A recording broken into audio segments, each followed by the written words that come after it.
Hello tanks and tankettes, and welcome to the tier 5 and 6 results, although I suppose really I should say it's the tier 6 results because tier 6s really did dominate the entries that were submitted to me. The top 7, in fact, 5 of those were a single tank, and you'll know very shortly what that tank was. You might even have a guess at it right now, you know, tier 6 that can do a lot of damage. Well, you know, it's not that difficult, but we'll preserve that last element of that last tiny shred of mystery for those that don't quite know. I will give out a couple of honourable mentions before we start. We had a couple of interesting results that, even though they weren't really that close to the top of the list, were still pretty damn good. The highest placed tier 5 by a margin, and this is probably a game I'll feature at some point anyway, is from Titanium Turnip, and he sent in a KV1 game, or she possibly, with 4,113 damage in a KV1. Yeah, you can see why I might want to feature that separately at some point. Not quite good enough for a prize, unfortunately, but for a KV1, that blew all the other tier 5 entries out of the water, it really did. And that's within, I can't even count, but that's, what, within 10 places of the top, 11 places, something like that. So that was pretty good. We also had a couple of other surprising results. We had a TOG that placed very highly with 3,910. We had a VK2801 with 3,700. That must have been a pretty good game. A T37 with 3,600. And I also want to mention Emperor Nefarious 1, who sent in a Churchill gun carrier replay with 3,384. Now, nowhere near the top, but 3,384, nearly 3,400 damage in a Churchill gun carrier. I might take a look at that one separately as well. Just all told, some of the replays I've been sent across all the brackets, I could close down my submissions email right now and have enough material for months and months to come. So it's, you know, some of these entries, even if you didn't win anything, they might still appear on my channel as a viewer feature at some point, just because some of these games must have been pretty damn good. So without further ado, we shall get on with the third place winner, and we shall see how they did. And here we are, we join the third place winner, who is Bamfabotamus. Step forward and take a bow. He's in his KV2, he's on mines, and he's gonna have a good time. Well, that's usually assured when you're in a KV2. Well, I say usually. It's either going to be great or it's going to be terrible. There's not much in between with a KV2. And I think up until this game, I get the impression from his description that he'd been mostly having terrible games. But this one, in his estimation at least, you know, this is where it started to change. This is where he started to enjoy the tank because of this game. And when you've seen the entire replay, which is a fairly short one, I didn't have to cut much out of this, you will see why. So he's done a little bit of damage already. That Cromwell would make a nice tasty target. Side of the Cromwell turret, bam. Wouldn't even have necessarily had to pen, but on the side of a Cromwell turret, I'm pretty sure that was a pen with HE. So there isn't much to shoot at on this flank. As we can see, most of the enemy team's on the other flank.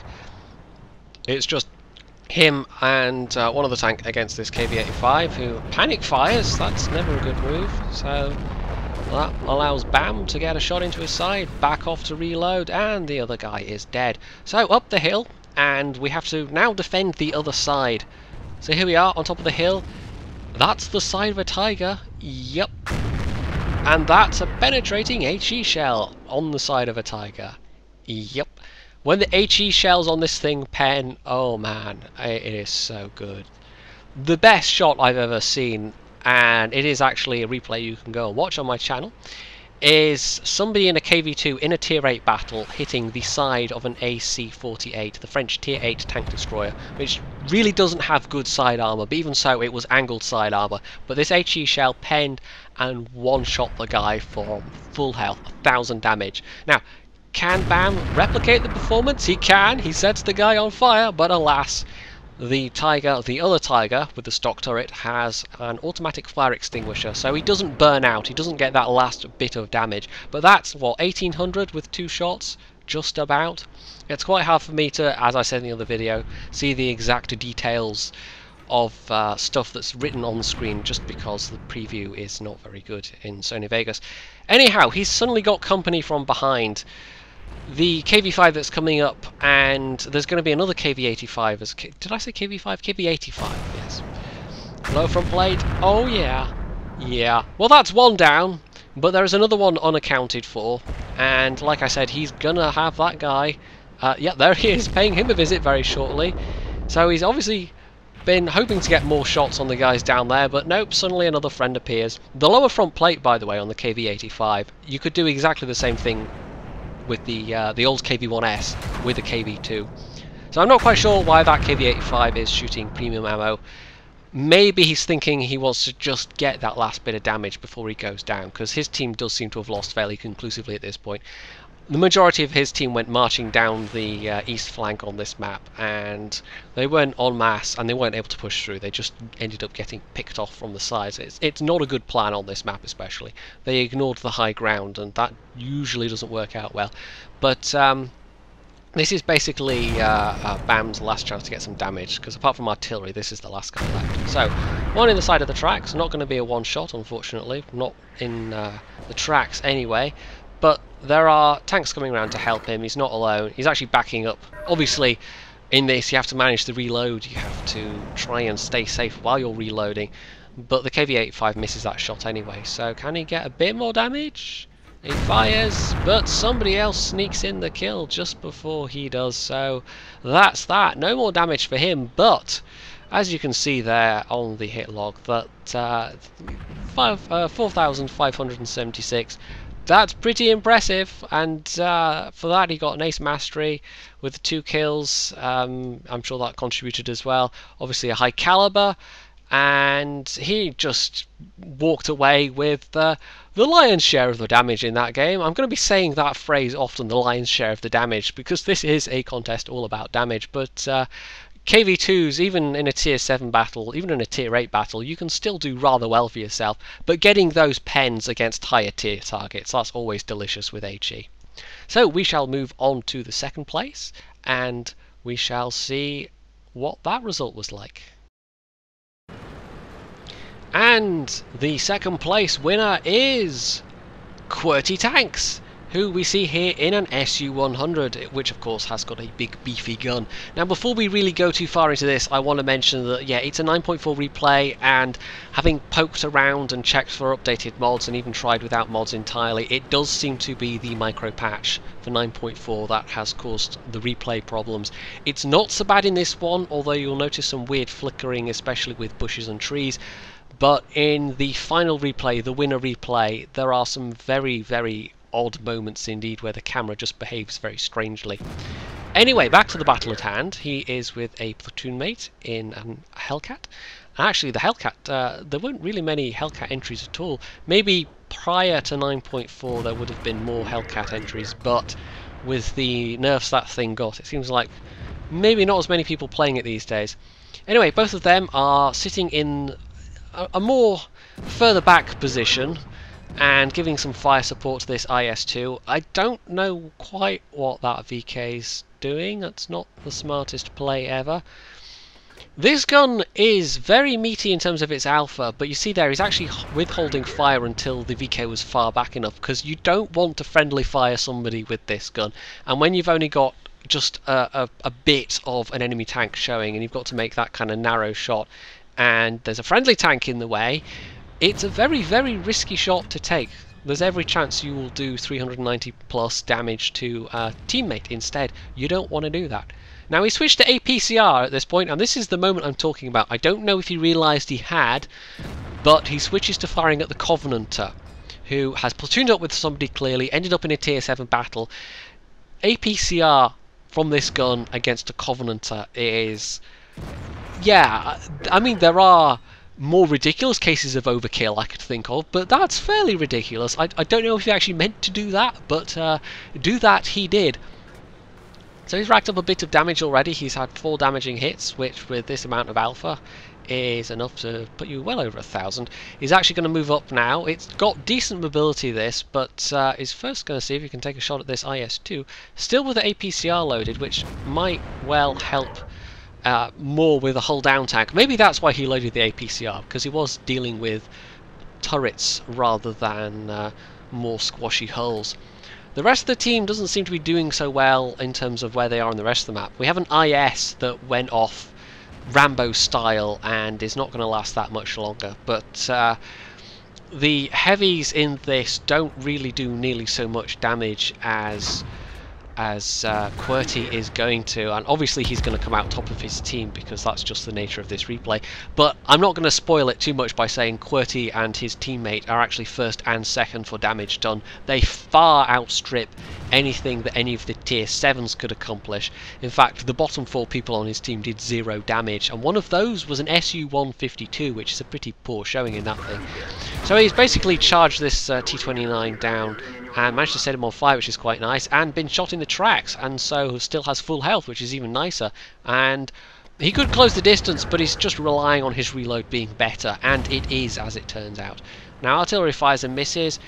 He looks like he's going to go for the cap, but he's noticed that the rest of his team that was in the north, they've all died. So, turning around, going back to defend. His teammate, being in a Hellcat, obviously has been in a much better position to get back, but it's also useful because QWERTY now has somebody spotting. His teammate doesn't necessarily have to expose himself to fire, he just has to spot, and QWERTY can fire from this particular direction. Now that's what I mean with the weird trees. It's just, I don't know, it's kind of annoying, but it's not as weird as what's going to be in the final replay with some of the camera jumps and bugs and glitches. And I tried watching several times and they were occurring in the same places, so it is the micro patch. I really wish I'd kept a copy of the pre-9.4 micro patch data, but I just don't have it. Anyway, he looks like he's going to move up and support his teammate, and then of course that M6 pops up. Who's a one-shot kill? Yes, we'll have him. The KV-85 is going for his platoon mate, and if he can make the shot connect, he might be able to save him, but this KV-85 is being pretty aggressive, and it misses, unfortunately. His teammate gets a shot in, but gets killed himself. So it's down to artillery, and an IS-2, and QWERTY. So this is going to be a tall order if they're able to do it. The IS-2, despite having a good chunk of his health shaved off, in terms of absolute hit points, he still has more. So QWERTY's more than happy to let him go forward. QWERTY also has, well, it depends on what gun the IS-2 has. QWERTY potentially has the bigger gun. I didn't actually see what gun the IS-2 was using, to be honest, but even if he doesn't have the bigger gun, he may well have the better reload. It all depends on the crew skills and the equipment that IS-2 has. That said, the IS-2 gets a much better reload than the comparable gun on the IS. It's one of the things that sets them apart. And the weird thing with the IS-2, and this is a total digression, is that you have to grind out a bunch of credits for the top turret, but all the top turret on the IS-2 seems to do is give you 50 extra hit points. Doesn't really seem to do anything else beyond that. Someone else will correct me if I'm wrong, but it's a bit odd. It feels a bit unnecessary. Anyway, that T-29 is also low health. The IS-2 is just going for it. I'm not quite sure why QWERTY... I mean, he's keeping his distance, and that's fair enough, and he's just leading that target. Leads a bit too much, alas.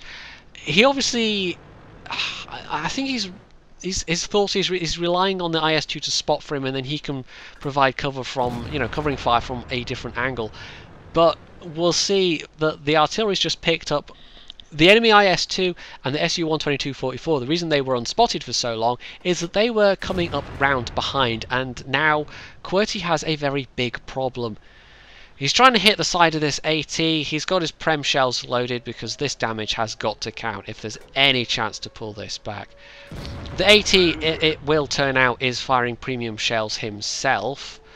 And when you're top tier with the AT-7, you've got an incredibly good gun. It's not entirely necessary, but we can hardly complain about it too much when that's exactly what QWERTY's doing. Now, that KV-2 IS-2 was, up until the RT hit him, full health. So that's a very big problem. The T-29 has just died, which is another very, very big problem. And now artillery's firing at him as well. He's basically going to get shot at from front and back, and if you thought there was any chance of winning, well, you may have realised at this point that there basically isn't. This is it, he's had it. It's just, can he get another shot off? But the answer is, sadly, no. So let's look at the results. The the damage counter didn't actually pick up everything he did there, because of course it doesn't if you do you know, blind shots that actually hit. In terms of damage, he was by far the top of his team, 4,702 with 4 kills, enough for an ace mastery, and unsurprisingly he had a high caliber, also unsurprisingly. His teammate, who is phj.73, there we go, I only had to look at the results screen to see it, was second best with 2,146. The next best on the team in terms of damage was the IS, who I don't even know which IS it was, but 1,300. Then we had artillery with 700, IS-2 with 600, AT-15A with less than 600.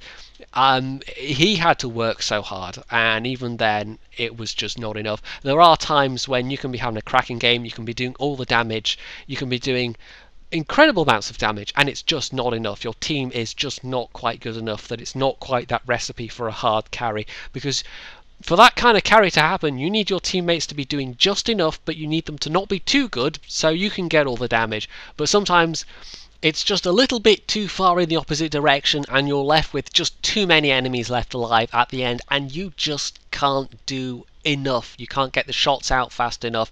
You are surrounded by too many enemies from too many directions, and that's it, game over. But in this case, it was the damage that counted, not the win, and that amount of damage was enough to get him second place, and I think that was a pretty good effort even so. And our winner is, step forward, Jenosa. Again, it's a KV2, I did kind of give that away, but if you can remember Jenosa's name from way back, then you've got a very good memory. I featured a replay of his quite a while ago, a T95 game on the old port map, where I actually read the Stornoway Gazette for the very first time. So if you remember that game, you'll remember that he had a rather nice game that day. It was a rather nice carry in a T95. The derps on this replay are like this one. They are going to be a bit annoying, but there's really nothing I can do about it, unfortunately. I've probably mentioned that already. I've poked and prodded, and it seems to be a thing. So I may actually end up just, unless they're really good, not using pre-micro patch 9.4 games.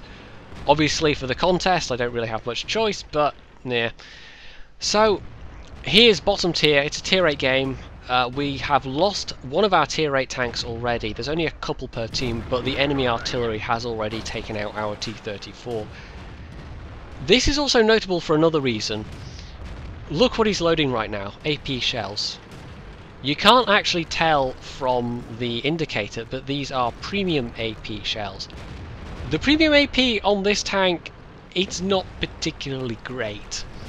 110 average pen is what you get with the regular AP, and 136 I believe is what you get with the premium AP. Yes, he's noticed that guy's waiting for him, so he's not going to drive forwards there. So it's not like you get 250 penetration with these things, you know, it's not that ridiculous. This gun actually used to have, as its premium ammunition, heat, and it was the same heat that you still get on the SU-152 derp, so it was considerably more OP, and yeah, there we go, right in his side armour.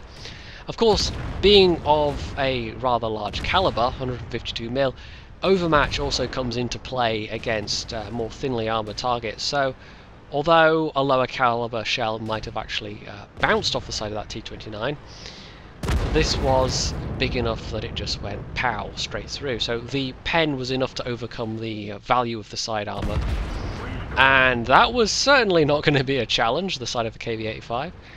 I may be talking nonsense with the overmatch, of course. That may not have been a factor in that particular shot at all, but I think it was. Anyway, this team, I mean, we're, what, 3 minutes in, and already, like, 2/3 of the team is dead. The T-29 is fired, so he's going to get his turret round, and that's a bit of a risky shot to take, to be honest, to the upper front plate with AP shells, but he takes it, and it actually does pen. The combat was coming round to flank anyway, so worst case scenario, Jenosa would have taken another hit. He would have been much lower health, but he still would have been alive. You can see there, by the way, 2 marks of excellence on his gun barrel. Oh, hello. Rear of an IS, yes please. Gonna let the reticle settle slightly, and bam, there we go. Only 500 out of that because the Comet hit him first, but still, that's 1 enemy tank down, 1 more enemy tank.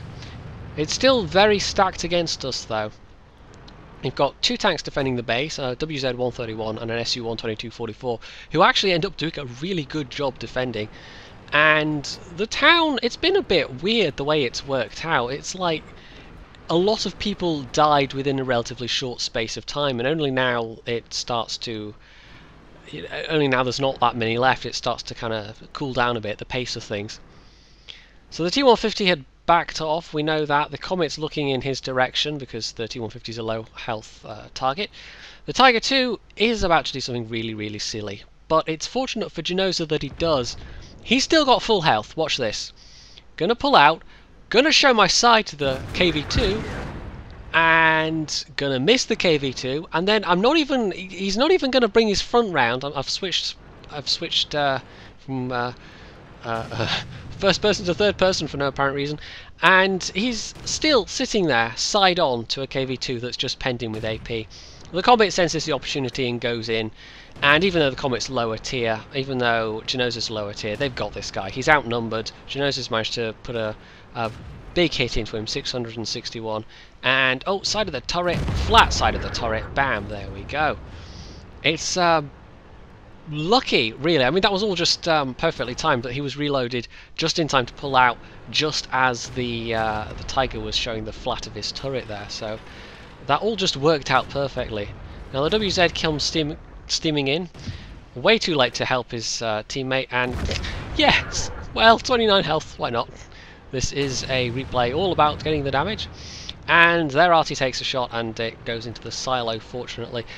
That must have been a very chancy shot that the enemy arty just took, but luckily for Jenosa it did nothing at all. So it looks like this site is cleared up. We know where two of the four remaining enemy tanks are, a KV-2 and an SU-100Y. The ISU is a big threat. We don't know where he is.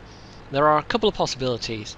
Depending on how good the player is, either he has been really cautious and remained unspotted for the entirety of the battle thus far by just letting his teammates spot for him and staying back far enough that he's not going to get spotted when he fires, or else he is just outright camping, and we're going to know fairly soon either way, because if he's helping his teammates he should show up fairly shortly, and if not, well, it will just be the SU-100Y and the KV-2 alone to deal with. Now watch what happens here. This is 534 meters, fairly long range. This is a far from certain shot. We don't know even how much of the tank is visible, and yeah, that looked like it was going to miss, but it didn't. These guns sometimes are just ridiculous. Regular AP would have killed that guy. HE would have killed that guy. The sides of the box tank are not particularly thick. Now, if you can pull off this shot, that will be actually slightly less ridiculous. This guy's apparently a little bit less far away, but we'll never know because the 122-44 ammo racks him for 500 plus damage, and it's always nice when you get an ammo rack on an enemy. Less nice when it happens to you, but the thing with all the tanks' ammo racks are, the ammo rack explosions rather, are that they happen so infrequently that when it does happen to you, it can be annoying. I mean, if you're full health, it can be really annoying. But on the other hand, it's not like it happens often, and you will hopefully have experience yourself of ammo racking somebody back in return at some point. So it's yeah, it's not like War Thunder where ammo rack damage usually means instant death, but War Thunder is more, they've gone for a different feeling with War Thunder than they have with World of Tanks. So it's down to the ISU, who is still a dangerous enemy, and the fact he's unspotted probably means he's full health as well. And of course the Tier 8 arty, which also packs a fair punch. Against that we have a Comet, an SU-122-44, the WZ-131, and Jenosa, who is by far the least mobile person here. So what do you think the chances are that he'll actually get to shoot at something at this stage?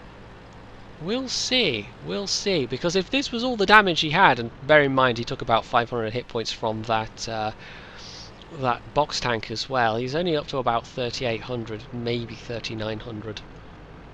So in order for this to have been a winning replay, he must surely do more damage. The question is, against what targets? Now he's down to his last AP shell, his last premium AP shell.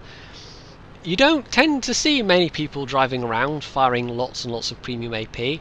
I really don't know why he just decided. I mean, he fired off that first shot of HE and then maybe he was just in the mood to experiment, decided to switch to the premium AP and just see how much he could do.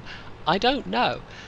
Generally speaking, most people use HE, and generally speaking, HE will do the job most of the time, especially against higher tier targets. Jenosa's been kind of lucky in that he has had lots of side armor to shoot at, even sides of turrets, that kind of thing. And the one shot that he did take at somebody's front armor, that T-29, actually did manage to pen. And hello, there's artillery. Jenosa seems very slow to react, but he does react, and on the move. Boom, there we go. There RT, I think he just fired and missed. He took a snapshot, so that's another 400 damage. That's quite nice. He's now out of his AP entirely, so he's going to have to do the remaining damage even with HE. Now the ISU rather, maybe can't see him. Jenosa really couldn't see this guy unless he... Ho-ho, that was nice. Unless he was being lit up by his teammates. But yeah, even though he was on the HE at that point, 778 damage with that last shot. So what were his final results? Well, let's take a look. For that game, for his effort, he had an ace mastery, he had high caliber, top gun and tank sniper, which means he actually hit most of the shots he fired and did sufficient damage over a range of 300 meters, I believe it is, to get that badge. His damage was 4,976. Nearly 5,000, just shy of 5,000 damage. That, along with 7 kills, was enough to get him 2,015 base XP. And even shooting all that premium, he actually made a profit. Now, he does have a premium account, or at least he was running a premium account when he had this battle. But even without a premium account, he would have lost 1,700 credits, less than 2,000 credits.